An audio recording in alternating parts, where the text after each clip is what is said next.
What's the deal with Layton's Mystery Journey, and how can a visual novel game filled with puzzles be so hated among fans of the series? That's the mystery we're here to solve today. Welcome to the first and only episode of Backlog Blitz, the show where I go through my backlog of games that I haven't finished yet and see what I've missed. Today, we're talking about Layton. Now, Professor Layton is a sort of niche series. Some Nintendo fans may have dabbled, but it's not the most well-known thing on the planet. If you don't know, the Layton series follows Professor Herschel Layton, usually, and his assistant Luke, sometimes, going on a grand adventure to solve a mystery by meeting new people and solving puzzles for them. It's generally split into chapters that each advance the bigger overarching story, making you wonder where it'll take you next. A simple formula, but a really fun one at that. It's more of a visual novel style, where you can move from screen to screen, tapping anything you can find to search for secrets, interact with characters, and find new puzzles to solve. The core appeal of the series, other than the story, is the puzzles themselves,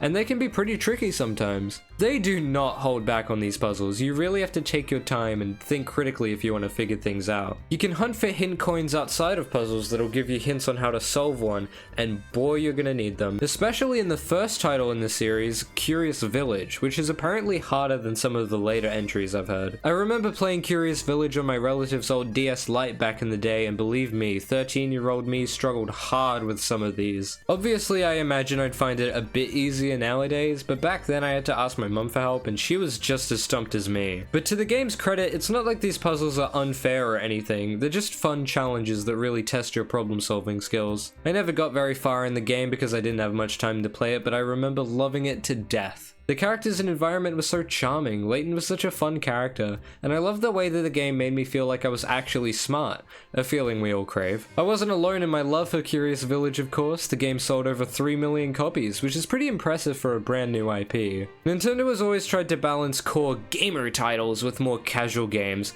and I think the Professor Layton series is perfect for a casual audience. I mean, the person whose DS I was borrowing wasn't a huge gamer or anything. They just wanted a machine to do crossword puzzles on or whatever, and they still loved the game. The first game did really well, so naturally they got more and more entries over time. Some were more loved than others. There are actually a lot more games in this series than I would have thought. There's Professor Layton and Pandora's Box, Professor Layton and the Lost Future, Professor Layton and the Spectre's Call, Miracle Mask, Azran Legacy, Professor Layton vs. Phoenix Wright, and... well, that's not Herschel. Did I miss something? The Layton franchise is separated just like Star Wars. There's the original trilogy, the prequels, and the sequel that no one likes. Layton's Mystery Journey, Katrielle, and the Millionaire's Conspiracy Deluxe Edition. What? I get this series has a list of long names, but come on, that's what you settle on? If you don't want people to be confused, just call it Katrielle Layton The Rise of Skywalker. So what happened to Layton, and why is his daughter here now? I have no idea. Maybe I skipped an entry. No, there is a mobile game called Layton Brothers, where it's like the son of Professor Layton, and he has dissociative identity disorder. This isn't helping. Maybe I need to watch the anime. You know, when I saw that Layton had been replaced by his daughter, I immediately guessed the story would be Layton has gone missing and now Katrielle has to save him. It's a bit cliche, but a cool idea, and they do dabble with this. But Layton's Mystery Journey, from what I can remember, is largely a fresh story that can be enjoyed purely as a standalone, which I admire. I imagine they just wanted to spice up the franchise and try something new, and hey, we can never have enough female protagonists in games, so I think it's awesome that Katrielle gets her own game. Don't say that around Layton fans though, they'll kill you. I'm exaggerating, of course, but still, people really don't like this game. Sure, some of it's just that they miss Layton, but a lot of other people think that the stories are kind of bland, that the characters kind of suck, and that they made the game too kid-friendly. And I mean, yeah, there's a talking dog. But with a brand new Layton game on the horizon, I want to take a look back at this game to deduce my own opinions on it. Because surely it's not horrible, right? A crucial part of the Layton franchise, and any visual novel for that matter, are the characters. This game certainly has some. The Layton series is notable for its weird and wacky cartoonish character designs, which are translated very well into 3D surprisingly. I had never played a 3D Layton game before this one, and I personally prefer the 2D sprites from the earlier titles, but 3D is a natural progression for this art style, and it does make the game feel a lot more polished. The character's writing is more important though, so let's meet the main cast, starting with the star of the show. I made a big deal earlier about her replacing Layton, but I actually really think she's an amazing character. She's just full of personality and charm that makes me love her. She's very different from her dad, which I actually like. I think it's better to make an actual new character rather than just trying to gender swap Herschel or something. For the main character of the game that everything revolves around, Katrielle, for the most part, is a genuine joy. She's a relatable character, always talking about her love of food, and I love her character flaw of always getting distracted by what she finds more interesting rather than probably what's most important. It's the little things that add up to making a great main character. She's also just adorable in every way, like, oh my god, I love her. And thank God she's great, because the supporting cast pisses me off. It's a talking dog, this is too easy. Let's start with this little thing. Ernest is Katrielle's loyal companion, assistant, stalker, you know, the usual. Despite appearances, the Layton games aren't just about Layton. They were just as much about Luke as well. Luke was Layton's assistant, a young and curious boy who looked up to Herschel and wanted to learn as much as he could. Layton and Luke had a great dynamic. Luke would sometimes be impatient and quick to aggression, whereas Layton would calm him down and remind him to be kind and think critically. It was a great, almost paternal pairing between them that made you really connect with them and get invested in their relationship. Meanwhile, in this game, Ernest simps for Kat while she daydreams about food. It's hard to describe how much of a step down Ernest is if you haven't played the games. Luke was a great self-insert character for younger players who were keen to learn about the world and test their brain. Ernest is just annoying. Listen, I know I'm comparing this game to the previous entries a lot, but come on. The parallels are right there, and they're very intentional. At the start of the game, Katrielle herself seems very adamant that she doesn't need a sidekick, and you know what? I completely agree. Ernest being a simp is kinda cringe, but let's be real, who wouldn't fall in love with Katrielle? And that's it! Fine, I'll talk about the damn dog. Kat's first client at her new detective agency is Shirl, a talking dog with amnesia, who she names after Sherlock Holmes. Okay. Shirl tells Kat all about his mysterious circumstances being, you know, a talking dog, and also about his memories going away. Herschel Layton would have taken the coward's route and, you know, actually engaged with the plot threads being set up here, whereas Kat immediately ditches him when he gets literally any other case. And I don't blame her. I couldn't care less about Shirl's story. It's not even brought up again after the first case, they just forget about it. And honestly, we've had weirder things in this franchise than a talking dog. That's not enough to make me care. It's so obvious he was included to make the game more like kid friendly, like targeted towards kids more, but all of the other games in the Layton franchise are rated PG. So like, what were their goals? There isn't much I can say for many other characters. There's Inspector Hastings, who is just kind of there. He's just stressed all the time, and that's his character. Cool. There's also Emiliana Perfetti, whose name I had to Google, but I actually like her character. She's an analyst who's trying to solve the cases before Kat, and they have some friendly competition. They both think their method of solving cases is superior, but they end up working together a lot of the time. Moments like them bonding over films and alike in Case 3 stand out to me as some really good writing. It's nice to see a character interact with the main group that isn't just a cardboard cutout, you know? Not to say other minor characters aren't interesting, they just don't get enough screen time to have any meaningful depth. All the screen time is hogged by incel and comedic relief over here. And while we're talking about the story, I think it's alright, but it's definitely held back by two main flaws. Number one, it just drags on and on. Like, yeah, the story is important, but it's almost like they forgot it was a puzzle game too. I hate to compare it to Curious Village again, but I replayed the start of that game just for this video, and you can't go 2 minutes in that game without someone giving you a puzzle. You talk to people enough to get a gist of the story and to become, you know, curious about the world around you, and then it's straight into another puzzle. I haven't finished Curious Village, but from what I can remember, it has a much better ratio of story to puzzles. Mystery Journey just gives up. This game just makes you sit through so much dialogue, to the point where getting a puzzle feels like a godsend. It gets better in the later cases, but the first couple really feel like a grind. And it's not like I wasn't paying attention to the story, I still read all of the dialogue and tried to piece together the clues myself. Like, that's the point of a mystery game. I don't know, it just felt like it took too long to get to the puzzles sometimes, but maybe that's just me being impatient. And your reward for beating a chapter of the game? Basically a fresh restart. Yeah, problem number 2 2, for the first time in the series, even including Layton brothers, there is almost no overarching story to tie this game together. Not even the titular Millionaire's conspiracy has much of an effect on any of the games or the cases. This is a very weird decision, and the game's story severely suffers from it in my opinion. For example, when I finished the first case when I was replaying this game, I put the game down and didn't want to pick it back up. Why? Because I just wasn't interested anymore. I had just spent half an hour getting invested in the hand of Big Ben disappearing, and now I had solved that mystery.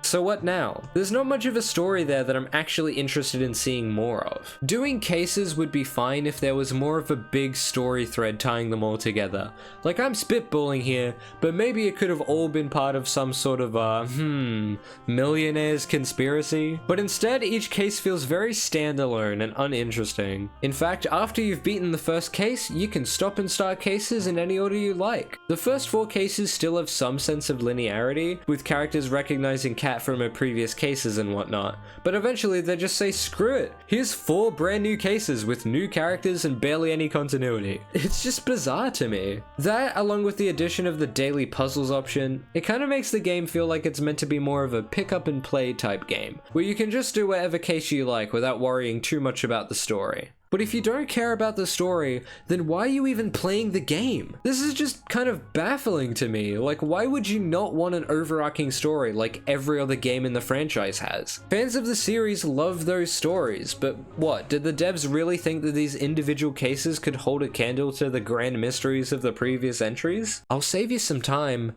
They kinda don't. Like, I admit the stories are pretty fun. You can see some of the plot twists coming from like a mile away, although trying to figure out the mystery yourself is part of the appeal. I personally just prefer more of a slow burn story. Instead, the whole case thing just kinda feels rushed in a way. It might be a novel concept if they played with it a bit more and did something more interesting with it, but given that the first few cases are mostly linear and have progression from one case to the next, it feels like splitting the story into cases was more of a business decision rather than something the game was intentionally designed around. And yes, there is the whole subplot of Layton going missing, but they don't spend enough screen time on it for me to really care. Like, if Layton really went missing and it's some whole big drama, then why does Kat spend the entire game doing random other side quests? Why should I care about the story if the way it's presented makes it feel like an afterthought? Like, oh, we need a new Layton game, let's add all these new characters and stuff. Oh wait, we need a story. Rats, what if Big Ben was made of biscuits? Not to mention case coders. You want to know what case coders are? Case coders are little 1-minute long cutscenes that only exist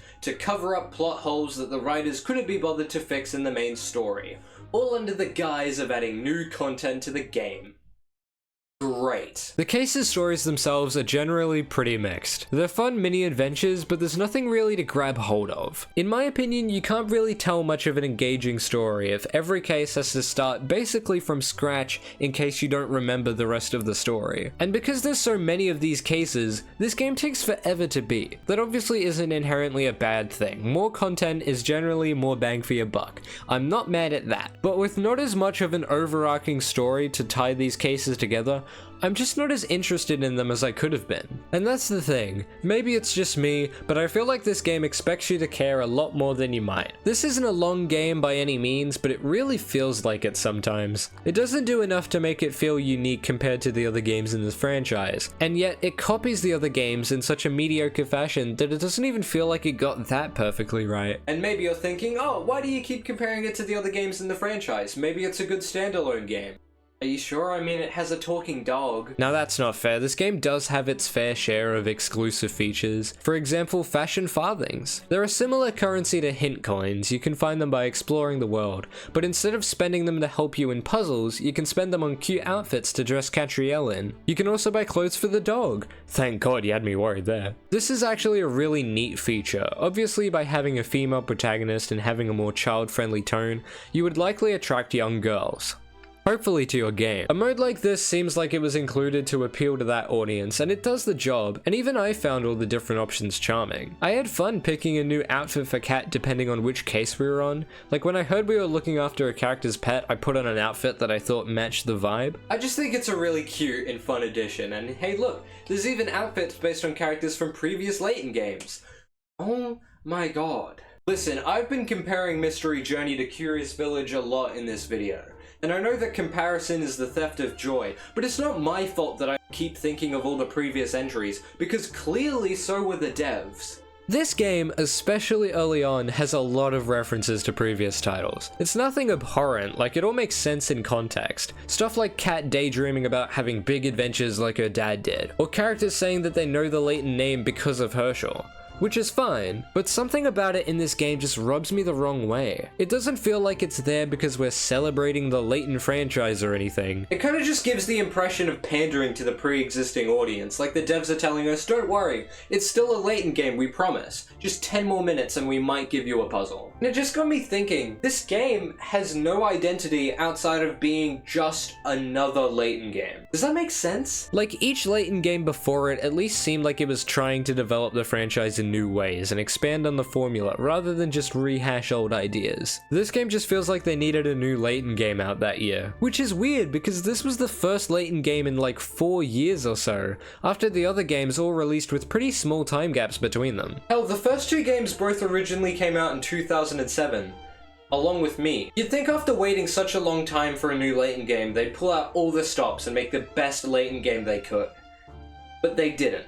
They just settled for making another Layton game. Even on a superficial level, the other games had specific mysteries they were about to set them apart from the other games. This is just the one with the woman in it. Mystery Journey again has the whole subplot about finding Herschel Layton, but if that's what they were going for, then why not just frame the game around that? This game's plot is made almost entirely of red herrings. What about Cher's mysterious past?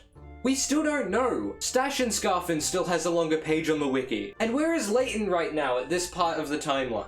We still don't know. The only thing this game tells us is that Kat is adopted or something. It doesn't even confirm that in the game, you have to watch the anime to find that out. And seriously, what even is the Mystery Journey about? What is the titular Millionaire's conspiracy? Do you want to know? Press the L key if you don't want to have it ruined for you. Ernest is the twist villain who's trying to get revenge on all the millionaires by making them do puzzles. And he turns good in the end, so what's even the point? What's the point seems to be the running theme of this game's design. This isn't trying to be a great Layton game, it's not trying to be a new spin on the franchise and try something new, it's simply trying to be a Layton game. Just a Layton game. Not a notable one, not one with something meaningful, just a Layton game. Don't get me wrong, it's not horrible. If this is your first Layton game, it's fine, I guess, it does the job. But you're really better off playing any other game in the series. It tries to appeal to Layton fans. I mean, obviously that's where most of the sales came from. That's why I bought it.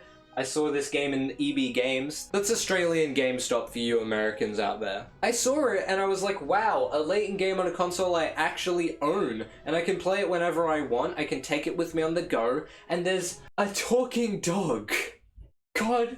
There's a talking dog. The rest of the characters, except for Kat, just aren't as fun or as special to me as they probably should be. Not to mention the story to puzzle ratio is all messed up. In early cases, there's too much story and not enough puzzles, and in later cases, they just give up on the story. Splitting the story into optional cases ruins any potential for meaningful character development or progression, and makes me just not care all that much. The game does make some steps in the right direction, like fashion farthings were a good idea, but it just seems like they added stuff for the sake of adding more content. Bonus content is present in other Layton games, of course, but it felt more justified in those titles. It actually feels like a bonus in those games, rather than this game where it feels like it had to be included for us to get our money's worth. I'm being very critical, but I would be lying if I said I didn't enjoy playing the game as well. For all its problems, it's still a Layton game at its core, and for that, I appreciate it. I just wish they went the extra mile and made the game as good as they possibly could have. I think I've solved why this game is so disliked by the fan base.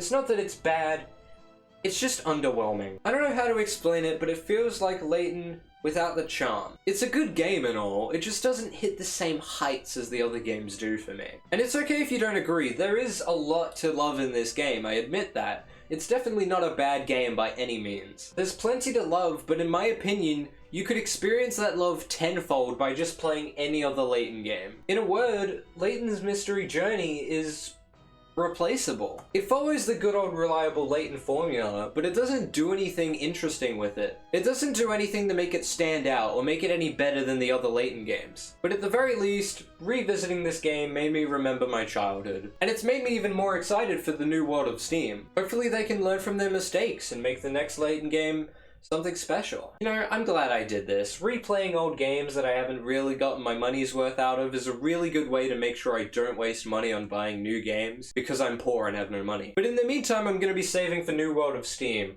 I don't know if it's going to be good or bad, but it's still a Layton game at the end of the day. I'm still going to buy it no matter what. I don't have standards. I did the same thing for Star Fox, and look what it got me. It got me depression.